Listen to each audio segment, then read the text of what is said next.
আসিফ মাহমুদ সজীব ভুঁইয়া তিনি ৩১১ কোটি টাকা নিয়েছেন, কেউ কেউ বলছেন যে সুইজারল্যান্ডে বাড়ি আছে, তিনি অনেক সম্পদ করেছেন, এরকম আরও অনেক অভিযোগ আমরা শুনছি। কিন্তু আমার কথা হচ্ছে যে জনাব এপিএস এই কাজগুলি কখনোই করতে পারতেন না যদি না তার বস অর্থাৎ উপদেষ্টা জনাব আসিফ মাহমুদ সজীব ভুঁইয়া এটাতে তাল মিলিয়ে চলতেন, কারণ তার তো কোনো নির্বাহী ক্ষমতা নেই।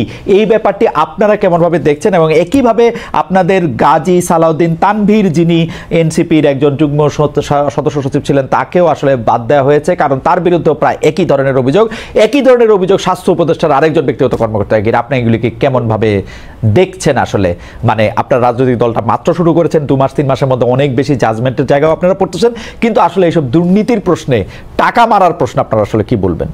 এই যে ঘটনাগুলোর কথা আপনারা আপনি বললেন এইগুলো খুবই মানে দুঃখজনক। এবং বাংলাদেশে যারা এই ধরনের রাজনীতি কিংবা সরকারের সাথে সংশ্লিষ্ট থাকে তারা এই ক্ষমতার অপব্যবহার করে এই কাজগুলো করে, এবং তারই কিছু দুঃখজনক নজির আমরা এই 3টা ঘটনার ক্ষেত্রে দেখেছি। একটা যার কথা বলেছেন আসিফ মাহমুদ ভুঁইয়া, তো তিনি এখন সরকারের উপদেষ্টা, আমাদের দলের কেউ নন, কিন্তু তিনি এই গণঅভ্যুত্থানের মধ্য দিয়ে এসেছেন এবং তার এই ঘটনায় কোনো সংশ্লিষ্টতার এখনো পর্যন্ত তো আমার কাছে অন্তত এই তথ্য নাই। তার এপিএস এই মানে তার জায়গাটা ব্যবহার করে এটা করেছেন কিনা, মানে আমি অমুকের এপিএস এটা বললেও কিন্তু বাংলাদেশে অনেক কিছু হয়, অনেক কিছু করা সম্ভব। তো এইটা করে তিনি করেছেন কিনা সেটা তদন্ত করে বলা যাবে, এবং তাকে তার জায়গা থেকে সরিয়ে দেওয়া হয়েছে। আর আমাদের দলের যিনি এসছেন তার বিরুদ্ধেও দলের সবারই প্রচন্ড আপত্তি, এবং আমরা এটা গোপন করি নাই। এবং যেহেতু এখন তাকে অব্যাহতি দেওয়া হয়েছে এবং তার ঘটনাগুলো একটা ইন্টারনাল তদন্তের মধ্যে পড়েছে, ফলে আমি তদন্ত হওয়ার আগ পর্যন্ত এই ব্যাপারে চূড়ান্ত কথা বলবো না। তবে যে কথাগুলো শোনা যাচ্ছে, যে অভিযোগগুলো শোনা যাচ্ছে, এগুলো খুবই ভয়ঙ্কর, এবং আমরা এটা আশা করি না যে আমাদের দলের কেউ এই ধরনের কোনো অভিযোগে তার বিরুদ্ধে হবে। তো এই কারণে আমরা একটা শৃঙ্খলা কমিটি করেছি, যে যেন আমাদের দলের কারোর বিরুদ্ধে যদি এই ধরনের কথা আসে, কারণ এরকম অনেক অ্যাম্বিশাস লোক, এখন যেহেতু একটা অপেক্ষাকৃত ভালো সময় বলবো আমি, তো অপেক্ষাকৃত ভালো সময়ে অনেকেই আসবে একটা রাজনৈতিক দলের মধ্যে। আমাদেরও আরো মানে কাউকে রিক্রুট করার প্রসেসটা আরো সলিড হতে হবে, কিন্তু তবু এর মধ্যে দিয়ে কেউ মানে যে কোনো ধরনের অপকর্মের মধ্যে যুক্ত হতে পারে। আমরা একটা সিস্টেম ডেভেলপ করার চেষ্টা করেছি, বা এখনো পর্যন্ত আমরা বলবো যে অনেকাংশেই করে ফেলেছি, যে একটা হচ্ছে দলের শৃঙ্খলা বিধি, আর একটা হচ্ছে এই ধরনের অভিযোগ আসলে সেটা একটা প্রপার তদন্তের মধ্য দিয়ে যেন আমরা তার বিরুদ্ধে ব্যবস্থা নিতে পারি। তো সেটা আমরা করেছি, এবং যিনি তানভীর সাহেব, তার বিরুদ্ধেও আমরা অলরেডি আমাদের কার্যক্রম শুরু হয়েছে বা তদন্ত চলছে, এবং আমরা আশা করি যে তার বিরুদ্ধে অভিযোগগুলো যদি প্রমাণিত হয় তাহলে অবশ্যই তার বিরুদ্ধে সাংগঠনিক ব্যবস্থা, এখন তো একটা সাময়িক ব্যবস্থা নেওয়া হয়েছে, একটা মানে চূড়ান্ত ব্যবস্থা তার বিরুদ্ধে হয়তো নেওয়া হবে যদি অভিযোগগুলো প্রমাণিত হয়।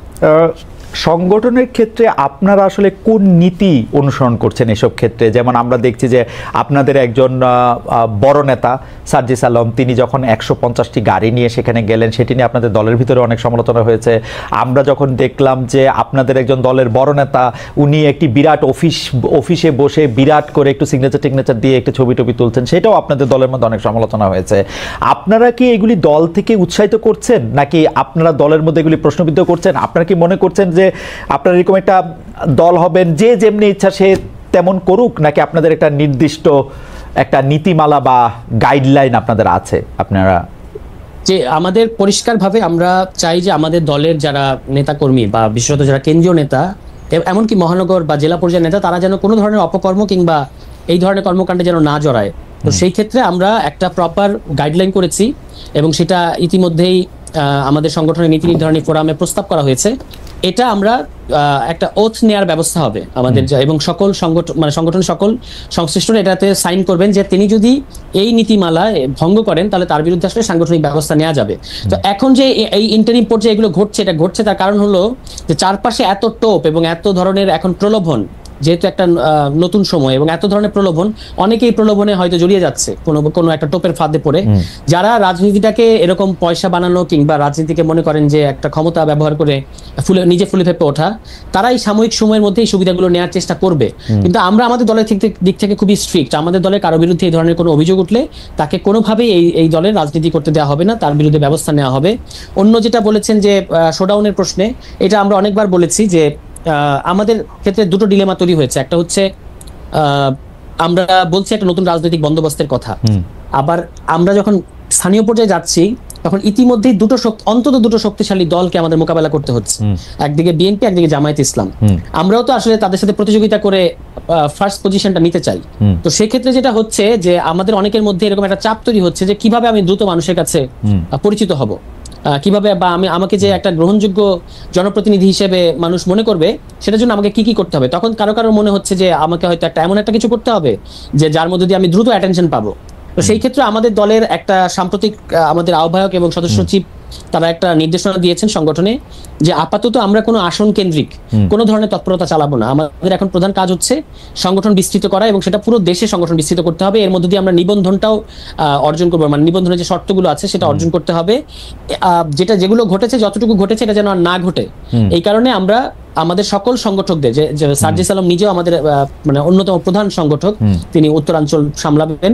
তো একরকম সবার প্রতি এই নির্দেশনা যে আপনারা জেলার ভিত্তিক কাজ করবেন, কোনো আসন ভিত্তিক এখনো কাজ করবেন না, কারণ আমরা দলের তরফ থেকে বলে দেই নাই যে আপনি অমুক আসনের জন্য এলিজিবল কিংবা অমুক আসনের জন্য, এরকম আসন ভিত্তিক কোনো কিছু ডিস্ট্রিবিউশন এখন আমাদের দলে হয় নাই।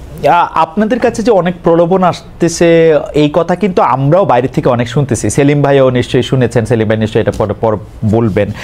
এর কারণ কি আপনাদেরকে বললে লাভ হইতেছে সেই জন্যই তো, মানে আপনারা হচ্ছে কোন একটা তদবির আপনাদের কাছে আসে, আপনাদেরকে বললে কখনো আপনারা টাকা না নিয়া, কখনো টাকা নিয়া, কখনো আমাকে ভালোবাসিয়া আপনারা এই ফোন করেন, তখন এটা কাজ হয়ে যায়, তাই তো? বিকজ এটা আপনাদের কম না, দেখেন না এরকম না, আমাদের কাছে যে অনেক তদবির আসে ব্যাপারটা সেরকম না।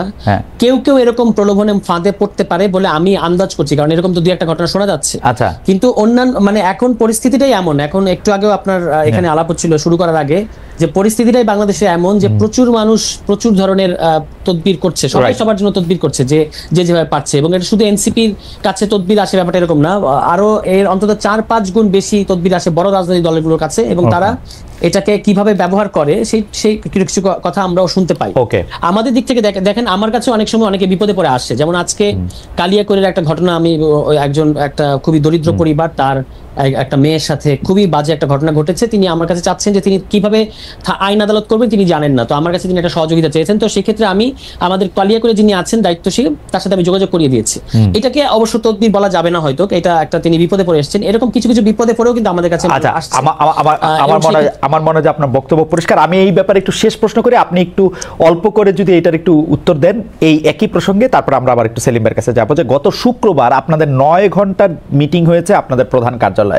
পত্রপত্রিকা এগুলিকে দীর্ঘ বলে, আমি বলি যে দীর্ঘ বা লম্বা না, সময়টা 9 ঘন্টা, এটা আপনারা 90 ঘন্টাও করতে পারতেন।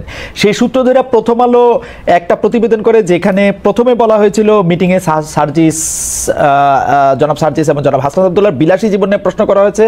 সম্প্রতি তারা দুজনে কেন দুদকে গিয়েছিল সেই নিয়ে নাকি প্রশ্ন করা হয়েছে। প্রতিবেদক হাসনাত আব্দুল্লাহর সাথে যোগাযোগের চেষ্টা করেও পাননি। প্রতিবেদন প্রকাশের পর জনাব হাসনাত আব্দুল্লাহ সব অভিযোগ অস্বীকার করে প্রথম আলোকে এক ধরনের হুঁশিয়ারি দেন, আলটিমেটাম দেন। তারপরে পত্রিকাটি তার সংবাদ বদলে ফেলে। আপনি কি আমাদের একটু বলবেন, প্রথম কথা হলো যে পত্রিকার জায়গা থেকে আগে যে মিটিংয়ে আসলে এই ধরনের কথা বলা হয়েছিল কিনা, এই ধরনের প্রশ্ন তোলা হয়েছিল কিনা, কারো বিরুদ্ধে এরকম কথা বলা হয়েছিল কিনা 9 ঘন্টা লম্বা মিটিংয়ে? আপনাদের মধ্যে নিজস্ব ক্ষোভ নাকি বাইরের কিও দেখা গেছে? আপনি যদি একটু ছোট করে বলেন তো স্যার। মানে 9 ঘন্টা মিটিং, মানে লম্বা মিটিং হয়েছে, এটা সত্য। এবং সেখানে আমাদের এটা ঈদের পরে প্রথম জেনারেল মিটিং, অনেকগুলো বিষয়ে কথাবার্তা হয়েছে। তার মধ্যে আমাদের প্রধানত কথা হয়েছে আমাদের কিভাবে সংগঠন বিস্তৃত করব, কিভাবে জেলা কমিটিগুলো হবে, কিভাবে আমরা নিবন্ধনের শর্ত অর্জন করব, এগুলো নিয়ে আলোচনা হয়েছে।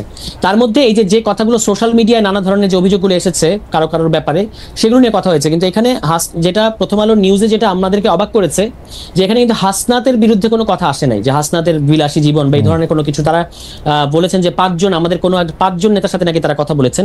কিন্তু এটা কমপ্লিটলি আমাদের কাছে খুবই অবাক লেগেছে যে এরকম কোনো হাসনাত নিয়ে কোনো আলোচনাই হয় নাই।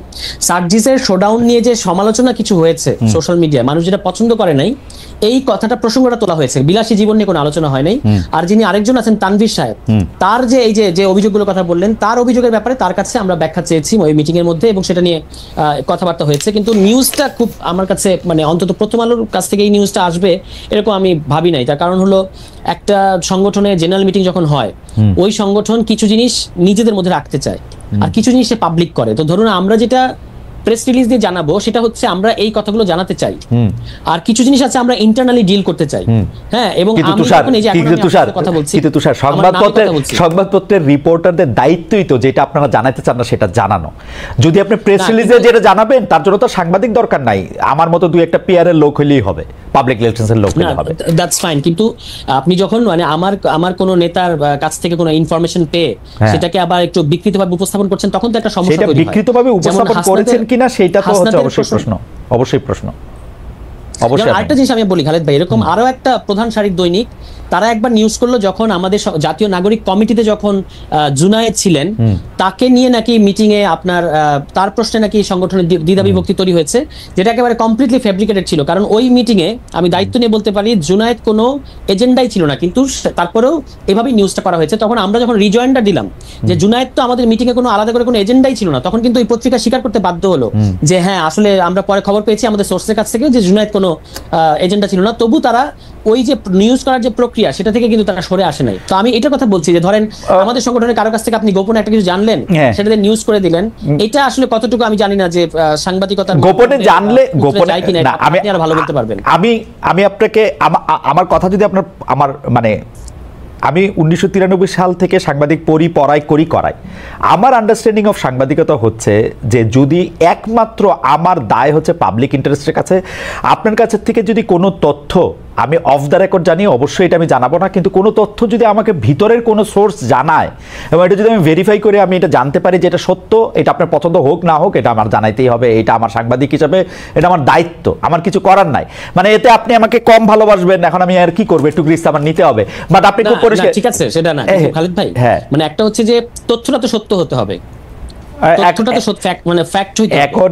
এখন তুষার আপনি একজন রাজনীতিবিদ, আপনার ফ্যাক্ট আর আরেকজনের ফ্যাক্টের মধ্যে একটু রসমন ইফেক্ট থাকার কথা, যে আপনি যেটাকে ফ্যাক্ট মনে করতেছেন আরেকজন থেকে সেটাকে ফ্যাক্ট নাও মনে করতে পারে।